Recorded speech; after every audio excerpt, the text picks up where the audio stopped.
یزید نے خط لکھا گورنر مدینہ ولید کو، بس آخری بات کر رہا ہوں اور گفتگو کو سمیٹ رہا ہوں۔ گورنر مدینہ کو خط لکھا، 3 ہستیوں کے نام لکھ کے پہلے ان سے بیعت لو، پھر حضرت امیر معاویہ کے وصال کی خبر اہل مدینہ کو دینا۔ گورنر مدینہ ولید بن عتبہ بن ابو سفیان نے امام علی مقام کو بلایا۔ یہ یزید کا چچیرا بھائی تھا لیکن اہل بیت سے محبت کرنے والا تھا۔ حضرت ابو سفیان رضی اللہ تعالیٰ عنہ کا پوتا تھا لیکن اہل بیت سے محبت کرنے والا۔ خاندان میں ایک آدمی برا ہے تو اسی کو برا کہیں، سارا خاندان تو اس کے پیٹ میں نہیں آتا۔ ولید نے امام علی مقام کو بلایا، آپ تشریف لے گئے، اس نے خط پڑھ کے سنایا۔ امام علی مقام نے تعزیت کی، حضرت امیر معاویہ کے لیے دعائیں مغفرت فرمائی، بلندی درجات کی دعا کی۔ ولید نے بیعت کا مطالبہ کیا کہ خط میں لکھا ہے آپ یزید کی بیعت کر لیں۔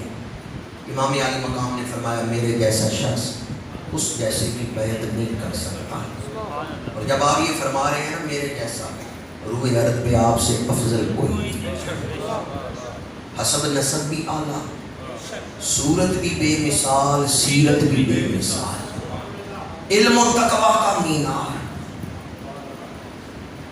اللہ تعالیٰ نے آپ کو بے پناہ شان عطا فرمائی، آپ اس دور کی بے مثال شخصیت تھی۔ آپ نے فرمایا میرے جیسا شخص۔ حافظ ابن کثیر نے اس دور کے جو علماء صحابہ تھے اور بڑے علم والے تھے ان میں آپ کا ذکر کیا ہے، آپ کا فتویٰ چلتا تھا۔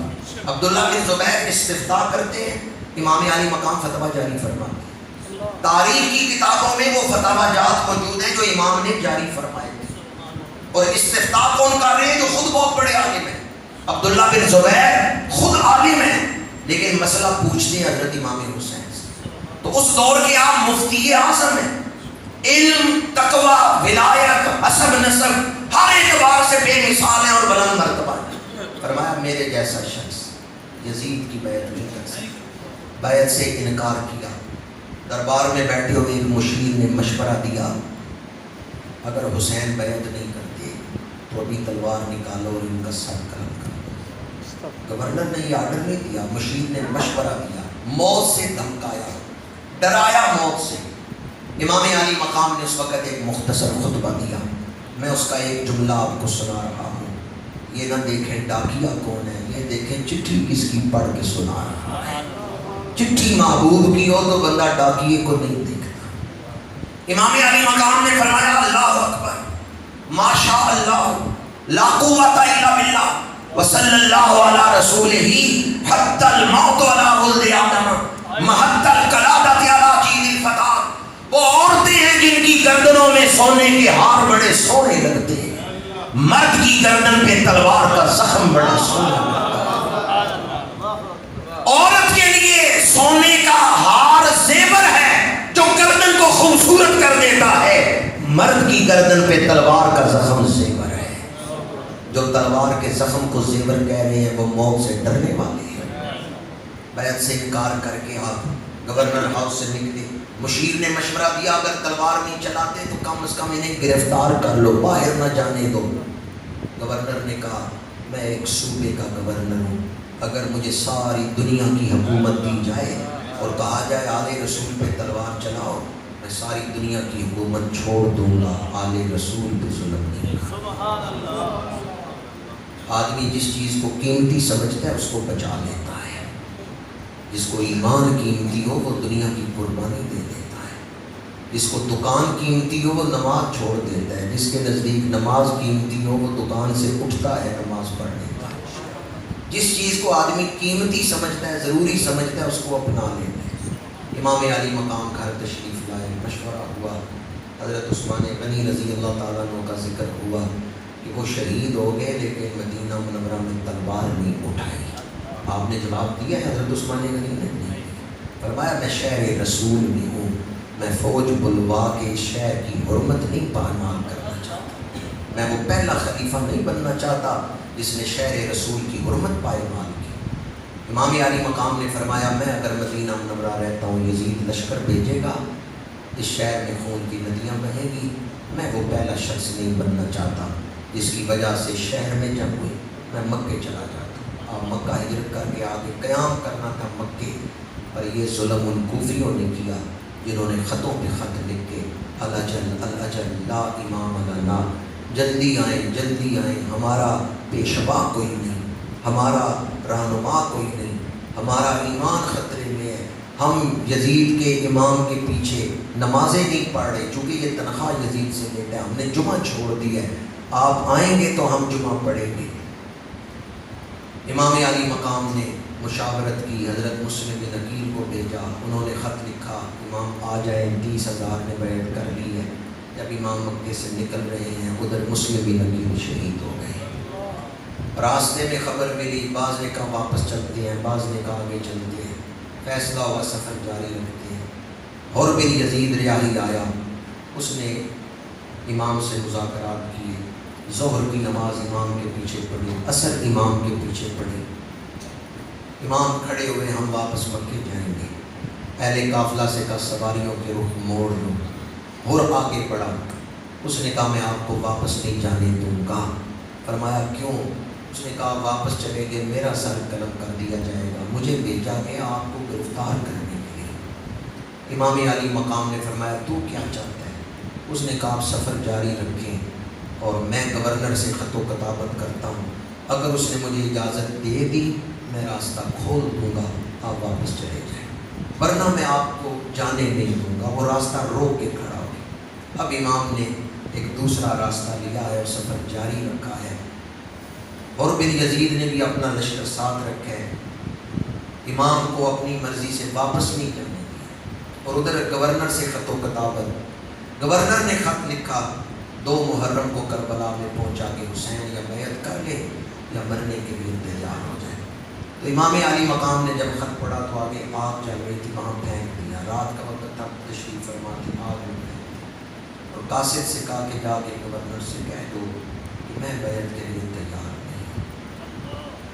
گورنر کوفہ نے کوفیوں کو انعامات دیے، دولت دی، نیا لشکر تیار کیا اور عمر بن سعد کے ہاتھ لشکر بھیجا کوفے سے کربلا۔ عمر بن سعد کربلا آیا تو امام علی مقام سے مذاکرات کیے۔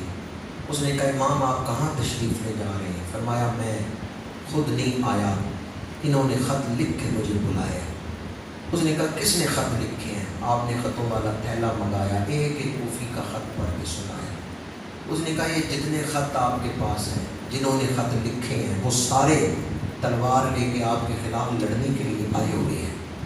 ایک ایک کو وہ بلاتا گیا، محکم بن طفیل یہ خط تو نے لکھا ہے؟ اس نے کہا نہیں میں نے نہیں لکھا۔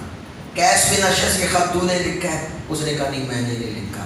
کوئی اندازہ کر سکتا ہے 1000 میل سفر کر کے امام آئے ہیں، اور جنہوں نے خط لکھے ہیں وہ امام کے سامنے ہیں، امام خط دکھاتے ہیں۔ عمر بن سعد پوچھتا ہے قیس بن اشعث کے خط تو نے لکھا؟ وہ کہتا ہے نہیں میں نے نہیں لکھا۔ جنہوں نے قسمیں اٹھائی تھی جانیں دینے کی، وہ دشمن کی فوج میں تلوار لے گئے۔ امام نے فرمایا یا تعارف لک بالخلیل کم لک بالاشراق والاسیر انما الامر الی الجلیل کل حی صادق السبیل۔ عمر کے ساتھ نے کہا امام اب صورتحال آپ کے سامنے ہے، بلانے والے تو سارے مکر گئے، کوئی بھی اپنے وعدے پہ قائم نہیں، ان حالات میں آپ کا فیصلہ کیا ہے؟ میں یہ عرض کر چکا ہوں امام اس دور کے مفتی اعظم تھے، دین کو باریکی گہرائیوں سے سمجھتے تھے۔ امام علی مقام نے فرمایا میں لڑائی میں پیر نہیں کرنا چاہتا، اگر میرا یہاں آنا تمہیں پسند نہیں، بلانے والے مکر گئے ہیں، راستہ کھول دو، میں جہاں سے آیا ہوں واپس مکے چلا جاتا ہوں۔ عمر بن صاحب نے کہا اگر آپ کوفے سے واپس چلے جائیں مکے تو جنگ ختم ہو جائے گی، یہ آپ کا بڑا اعلیٰ فیصلہ ہے کہ میں واپس چلا جاتا ہوں، لیکن میں راستہ نہیں کھول سکتا، مجھے 2 دن کی مہلت دے، میں گورنر سے اجازت لے لیتا ہوں، میں ایسا خط لکھوں گا کہ گورنر اجازت دے دے گا اور آپ واپس مکے چلے جائیں۔ امام نے فرمایا ٹھیک ہے۔ اس نے خط لکھا گورنر کو، اور اس خط میں لکھا کہ ہماری ڈیوٹی صرف کوفے میں ہے، اس صوبے میں ہے، جب ہمارے صوبے سے امام نکل جائیں گے پھر یزید جانے اور مکے والے جانے، پھر وہاں کا جو گورنر ہے اس کو احکامات آئیں گے، ہماری ڈیوٹی اپنے صوبے میں ہے، تو ہمارے صوبے سے تو یہ واپس جانے کو تیار ہے۔ میں اس کی مثال دے رہا ہوں، واقعہ کراچی میں ہو تو عثمان بزدار صاحب سے پوچھا جا سکتا ہے۔ عمر بن صاحب نے خط لکھ کے بھیجا، گورنر کوفہ نے خط پڑھا، اس نے تاریخ کی کتابوں میں موجود ہے، وہ کہتا ہے یہ ایسے شخص کا خط ہے جو امن چاہتا ہے، لڑائی نہیں چاہتا۔ پاس بیٹھا ہوا تھا شمر نے کہا خط میں کیا لکھا ہے؟ گورنر کوفہ نے خط پڑھ کے سنایا، شمر آگ بگولا ہو گیا۔ شمر نے کہا حسین کو واپس نہ جانے دینا، وہ مکے جا کے بہت بڑی طاقت بن جائیں گے، اس وقت وہ تمہارے جال میں پھنسے ہوئے ہیں۔ عمر بن سعد ان سے نہیں لڑے گا، وہ ان کے لیے راستہ بنائے گا، مجھے بھیجو، میں جا کے کربلا کے واقعات کنٹرول کرتا ہوں، میں ان حالات کو کنٹرول کرتا ہوں۔ شمر نے آگ بھڑکائی۔ گورنر کوفہ ظالم شخص تھا، اس نے ایک سخت خط لکھا اور اس میں اس نے عمر بن سعد سے کہا تجھے مذاکرات کے لیے نہیں بھیجا، تجھے تو نواسہ رسول کا سر کاٹنے کے لیے بھیجا، اور تو ان کے لیے راستہ پوچھ رہے، تو انہیں واپس بھیجنے کی باتیں کر رہے ہیں، اگر تو ان کے خلاف نہیں لڑتا میں شمر کو بھیج رہا ہوں، یہ پہلے تیرا سر کاٹے گا بعد میں نواسہ رسول سے لڑے گا۔ یہ خط لے کے آیا شمر۔ جب حالات امن کی طرف جا رہے تھے تو لڑائی کی آگ کس نے بھڑکائی؟ شمر شیعان علی میں سے تھا۔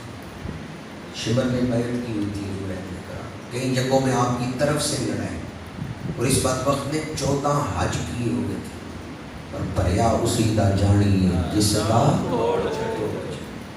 جس نے دین کے ساتھ مقصد رکھا دنیاوی مفاد کے لیے، جب مفاد نہیں پورا ہوگا تو بندہ دین چھوڑ دے۔ اس نے حضور حیدر کرار سے بھی تعلق رکھا تو دنیاوی مفاد کے لیے رکھا، اگر دین کا تعلق ہوتا تو کبھی حضور حیدر کرار کی اولاد پہ یہ تلوار چلاتا۔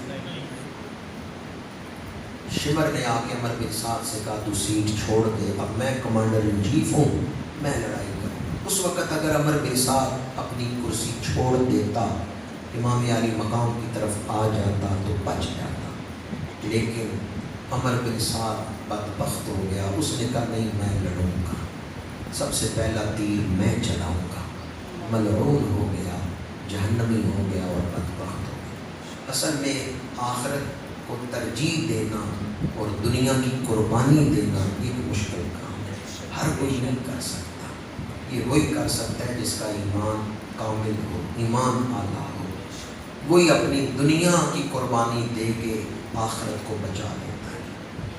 ہور نے سب سے پہلے روکا تھا امام کو، یہ 3 ہی تو آئے تھے، ہور، عمر اور شمر۔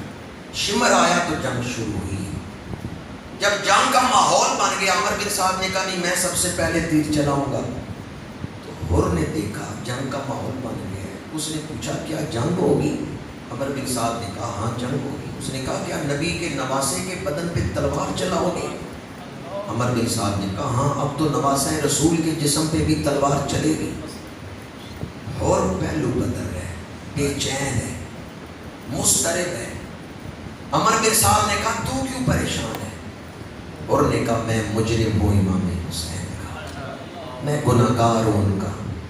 جب میرے ساتھ ملاقات ہوئی تھی تو وہ فرماتے تھے اب ہم واپس مکے جاتے ہیں، میں نے روکا تھا۔ عمر سمجھ گیا کہ ہور حسین کے پاس جانا چاہتا ہے، اور ہور جو تھا یہ کوفے کا بڑا بہادر تھا، شمشیر زن تھا۔ عمر بن سعد نے کہا اس طرف نہ جانا ورنہ شام سے پہلے قتل کر دیے جاؤ گے، شام سے پہلے مار دیے جاؤ گے، کچھ نہیں ملے گا ادھر جا کے، میرے لشکر میں رہو، دنیا کی دولت بھی دلاؤں گا اور اونچا منصب بھی دلاؤں گا۔ اس وقت حر نے دامن چھڑایا اور کہا اپنی دولت اور منصب اپنے پاس رکھو، میں نواسہ رسول سے معافی مانگنے جا رہا ہوں۔ سواری کو ایڑی لگائی۔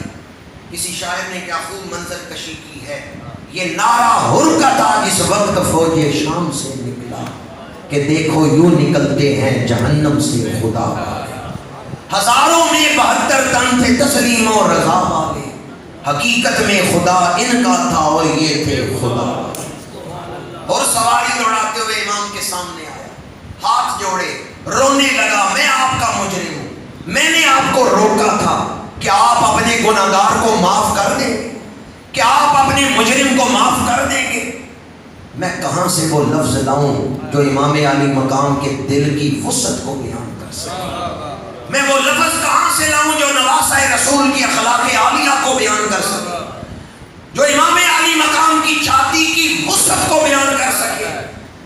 علی مقام نے کوئی پچھلی بات نہیں دہرائی، کوئی تانا نہیں دیا، اور معافی مانگنے آیا ہے، امام نے فرمایا اور جا میں تجھے معاف کرتا۔ یہ معاف کرنے والا گھرانہ ہے۔ حضرت امیر حمزہ رضی اللہ تعالیٰ عنہ کا قاتل آیا واشی، میرے آقا کریم نے معاف کر کے انہیں صحابی بنا دیا ہے، جنت کا حقدار بنا دیا۔ یہ معاف کرنے والا گھرانہ ہے۔ میرے آقا کریم کے نواسے عکس سیرت مصطفیٰ ہے۔ اسوہ رسول دیکھیں یا اسوہ نواسہ رسول دیکھیں، کردار ایک ہی نظر آتا ہے۔ فنافر رسول کے اعلیٰ مقام پر امام علی مقام، امام علی مقام نے فرمایا تیری ماں نے تیرا نام ہی حر رکھا ہے، تو دنیا میں بھی آزاد ہے، تو آخرت میں بھی دوزخ سے آزاد ہے۔ اور امام کی طرف سے لڑا، شہید ہوا، اور قیامت تک ہم شہدائے کربلا کو سلام کرتے رہیں گے تو حر کو بھی سلام کرتے رہیں گے۔ اور جہنمیوں میں کھڑا تھا جنتی کیسے بن گیا، بدبختوں میں کھڑا تھا خوش بخت کیسے بن گیا۔ بر وقت غلطی کا احساس ہو جائے اور بندہ معافی مانگ لے بچ جاتا ہے۔ توبہ سعادتوں کے دروازے کھلوا دیتی ہے، توبہ پچھلے سارے گناہ معاف کروا دیتی ہے۔ اے کاش آج کی یہ محفل ہمارے لیے بھی نئی زندگی، دینی زندگی شروع کرنے کا نقطہ آغاز بن جائے۔ حضرت حر کی توبہ کا صدقہ اللہ تعالی ہمارے صغیرہ کبیرہ گناہ معاف فرمائے۔ اور امام علی مقام کی جو شفقتیں حر کو نصیب ہوئیں اور حر نے امام کے نام پر جان قربان کر دی، ان کا صدقہ اللہ تعالی ہمیں ایمان پر خاتمہ اور شہادت کی موت عطا فرمائے۔ سارے واقعہ کربلا کا خلاصہ یہ ہے، جس نے رب کو پا لیا اس نے کھویا کیا ہے، اور جس نے رب کو کھو دیا اس نے پایا کیا ہے۔ جو جواں بیٹے کی میت پر نہ رویا، جس نے سب کچھ کھو کر کچھ بھی نہ کھویا۔